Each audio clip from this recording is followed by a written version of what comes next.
హత్య చేసి ఆటో వాడినే బెదిరించింది ఓ గొప్ప ఇల్లాలు. శవంతో ఆటో ఎక్కి కూర్చుంది. పైగా శవయాత్ర చేయకపోతే నిన్ను కూడా శవంగా మారుస్తా అని ఆ ఆటో వాడిని బెదిరించింది. శిల్పా రౌత్. ఈమె గోరేగావ్ లోని కురార్ గ్రామంలో ఉంటుంది. ఈమెకు పెళ్లైంది, 2 పిల్లలు. అయితే పిల్లలు పుట్టిన కొంతకాలానికి భర్త చనిపోవడంతో ఈ శిల్ప దగ్గరలో ఉన్న ఓ గార్మెంట్స్ ఫ్యాక్టరీలో పనిలో చేరింది. ఇక అప్పుడే ఆ ఫ్యాక్టరీ ఓనర్ అయిన విజయకాంత్ శ్రీవాస్తవకు దగ్గరైపోయింది. భర్త లేని ఆడది అని శిల్పాను చేరదీశాడు కాంత్. ఇక శిల్ప కూడా టార్చ్ లైట్ వేసి మరి కాంత్ లో శృంగార కాంతుని వెతుక్కుంది. కట్ చేస్తే ఇద్దరు ఓనర్ వర్కర్ ముసుగులో బెడ్ వర్క్ స్టార్ట్ చేశారు. భర్త పోయినంత మాత్రాన తనకు వయసేమీ పోలేదుగా అనుకుంది శిల్ప. పైగా శిల్ప చిక్కిన శిల్పంలా ఉంటుందని ఈ కాంత్ ఆమెకు కాంతాదాసుడైపోయాడు. ఇక అప్పటి నుండి ఇద్దరు ఆట మొదలు పెట్టేశారు. అయితే కొన్నాళ్ళకి వీరిద్దరి ఆటలు ఈ కాంత్ భార్య నీలంకు తెలిసాయి. తన భర్త ఫ్యాక్టరీలో సెకండ్ సెటప్ పెట్టాడని తెలిసి పగలు రాత్రి తేడా లేకుండా ఆలోచించింది. బాధపడితే ప్రయోజనం లేదనుకుంది మరి. అందుకే తనకు వచ్చిన సమస్యను తనే పరిష్కరించుకోవాలి అనుకుంది. అయితే అది రైట్ రూట్ లో కాదు, రాంగ్ రూట్ లో వెళ్లి రాంగ్ గా తన జీవితంలోకి ఎంటర్ అయిన శిల్పకి ఏ రూటు లేకుండా చెయ్యాలి అనుకుంది. ఇక ఆమె కోపానికి ఆర్జం పోశారు ఈ ప్రేమికులిద్దరూ. కొన్నాళ్ళకి మేమిద్దరం తెగించేసిన ప్రేమికులం అంటూ తమ ఎఫ్ఐఆర్ ని పబ్లిక్ చేసుకున్నారు. దీంతో ఇంకా రగిలిపోయింది నీలం. అందుకే ఓ రోజు భర్తతో డైరెక్ట్ గా మ్యాటర్ లోకి వెళ్లిపోయింది. నాలో లేనిది ఆ శిల్పాలో ఉన్నది ఏంటంటూ భర్తని నిలదీసింది. దానికి అతను, శిల్ప నిజంగా చెక్కిన శిల్పం, అందుకే ఆమెను నా తనువు మనసు కోరుకుంటుందన్నాడు. ఇక ఆ మాటలకు నీలం, అయితే మరి నేనెవర్నంది, నువ్వు డమ్మీ శిల్పాని వన్నాడు, పక్కన ఉండటానికి తప్ప పక్కలోకి పనికిరావన్నాడు. ఇక ఆ మాటలకి నీలం పగ రెట్టింపైంది. అందుకే ఎలాగైనా శిల్ప అంతు చూడాలి అనుకుంది. కారణం తన భర్తను ఆ శిల్పానే వలలో వేసుకొని తన భర్తను తనకు కాకుండా చేసిందని. అందుకే నేరుగా శిల్ప దగ్గరికి వెళ్లి కాంత్ ని వదిలేయమని ఆర్డర్ వేసింది. కానీ దానికి శిల్ప, నేను నీ భర్త కింద పనిచేస్తున్నా, నీ కింద కాదు, నువ్వు ఆర్డర్ వేస్తే సరే అంటూ వదిలేసి మూటముళ్ళ సర్దేసుకొని వెళ్లిపోవటానికి అని నీలంపై రివర్స్ అయింది. అలా ఇద్దరి మధ్య చాలాసేపు మాటల యుద్ధం జరిగింది. అయితే అంతలా గొడవ జరిగిన శిల్ప తన ప్రియుడే తనకు సర్వమంది. అవన్నీ విన్న నీలం ఇక శిల్పతో మాటలు అనవసరం అనుకుని మౌనవ్రతంలోకి వెళ్లిపోయి ఆలోచిస్తుంది. అప్పటికే ఈ ప్రేమికులిద్దరి ఎఫ్ఐఆర్ కి 5 ఏళ్లు. అయితే 5 ఏళ్ల తర్వాత కాంత్ ఫ్యాక్టరీ నష్టాల్లోకి వెళ్లిపోయింది. మరి పొద్దస్తమానం ప్రియురాలు కొంగు పట్టుకొని తిరిగి బిజినెస్ ని గాలి కొదిలేస్తే నష్టాలు కాక లాభాలు వచ్చి పడతాయా? అలా మరి కొన్నాళ్ళు గడిచేసరికి కాంత్ తన ఫ్యాక్టరీలో వర్కర్స్ కి జీతాలు ఇచ్చుకునే పరిస్థితుల్లో కూడా లేకపోవడంతో వర్కర్స్ అందరినీ తీసేశాడు. ఆ తర్వాత ఫ్యాక్టరీకి ఎదురు పెట్టుబడి పెట్టి నడపలేక తన గార్మెంట్స్ ఫ్యాక్టరీని మొత్తానికే క్లోజ్ చేశాడు. దీంతో అందులో వర్కర్ గా ఉన్న కాంత్ ప్రియురాలు కూడా వేరే చోట ఉద్యోగంలో చేరింది. అయితే ఈ విషయాలన్నీ మౌనవ్రతంలో ఉండి నీలం ఓ కన్నుతో కనిపెడుతూనే ఉంది. భర్త వ్యాపారం దివాలా తీసిందని బాధపడ్డా ఆ కారణంగా అతని ప్రియురాలు భర్తను వదిలి వేరే చోట జాయిన్ అయిందని తెలిసి సంతోషించింది. కారణం ఒకప్పటిలో ఇద్దరు ఒకే చోట ఉండరు కాబట్టి వీరి మధ్య ఉన్న సంబంధాలు దెబ్బతింటాయి అనుకుంది. పైగా తన భర్తకి ఇప్పుడు శిల్ప బాగోగులు చూసే శక్తి లేదని, అందుకే శిల్ప డబ్బు లేని తన భర్తను చీకొట్టి వదిలేస్తుందిలే అనుకుంది. కానీ ఇక్కడ నీలం అనుకున్నది ఒక్కటి కూడా జరగలేదు.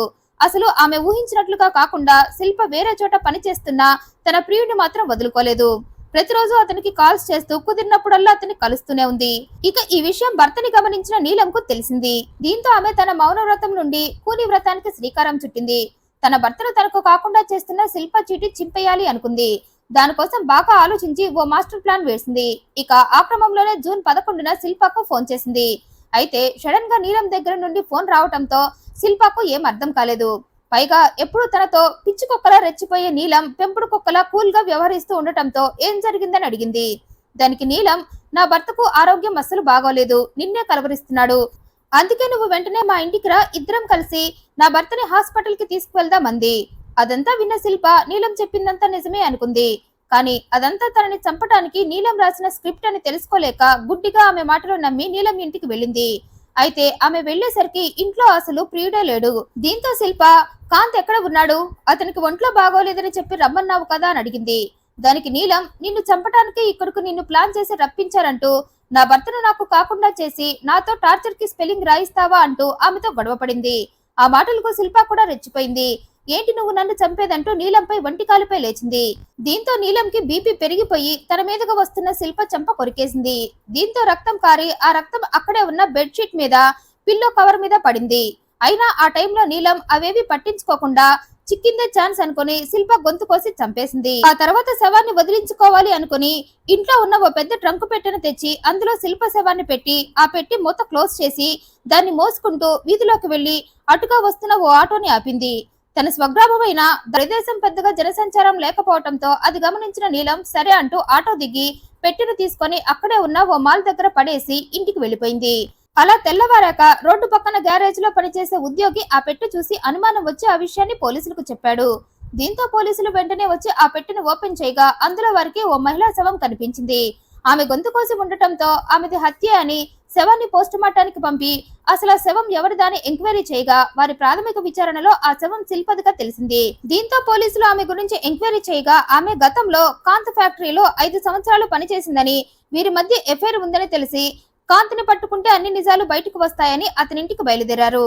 అయితే ఈలోగా పోస్ట్ మార్టం రిపోర్ట్ లో శిల్ప వంటి మీద ఆభరణాల తయారీలో ఉపయోగించే కొన్ని పదార్థాలు ఉన్నట్లుగా తేలటంతో నీలం ఇంట్లో ఆభరణాలు తయారు చేసే షాప్ నడుపుతుందని తెలిసి కాంతి ఇంటికి వెళ్తే అన్ని నిజాలు బయటకు వస్తాయని అతనింటికి వెళ్లి విచారించగా శిల్ప హత్యలో అతని ప్రమేయం ఏమీ లేదని తెలిసింది. అయితే శిల్ప వంటి మీద ఉన్న ఆభరణాల తయారీ పదార్థాలకు సంబంధించిన షాప్ నీలం ఇంట్లో నడుపుతూ ఉండటంతో పోలీసులకు ఆమెపై అనుమానం వచ్చింది. దీంతో ఇల్లంతా స్వాదా చేయగా బెడ్షీట్ పిల్లో కవర్ పై వారికి రక్తపు మరకలు కనిపించాయి. ఇక ఆ రక్తాన్ని టెస్ట్ చేయించగా ఆ రక్తం శిల్ప రక్తంతో మ్యాచ్ అయింది. పైగా నీలం భర్త నా భార్యకు శిల్ప అంటే అస్సలు గిట్టదన్నాడు. విచారిస్తే వీరిద్దరి ఎఫ్ఐఆర్ పోలీసులకు తెలిసింది. దీంతో నీలంని అదుపులోకి తీసుకుని విచారించగా తనే శిల్పను చంపి పెట్టెలో పెట్టి ఆటో వాడిని బెదిరించి శవాన్ని పారేసిన విషయం మొత్తం చెప్పింది. నా భర్తని శిల్ప బుట్టలో వేసుకుని నా కాపురంలో చిచ్చు పెట్టిందని, అందుకే ఆమెను ప్లాన్ చేసి చంపేశానంది. దీంతో పోలీసులు నీలంని అరెస్టు చేసి ఆటో వాడిని పట్టుకుని విచారించగా అతను నీలం చెప్పిందంతా నిజమే అన్నాడు. భయపడి ఈ విషయం మీకు చెప్పలేదన్నాడు. ఈ వీడియోపై మీ అభిప్రాయాన్ని కమెంట్ రూపంలో తెలియజేయండి. మరింత ఇంట్రెస్టింగ్ అండ్ జెన్యూన్ ఇన్ఫర్మేషన్ కోసం ఈ వీడియోని లైక్ చేయండి, షేర్ చేయండి, మా ఛానల్ సబ్స్క్రైబ్ చేయండి. Thank you for watching.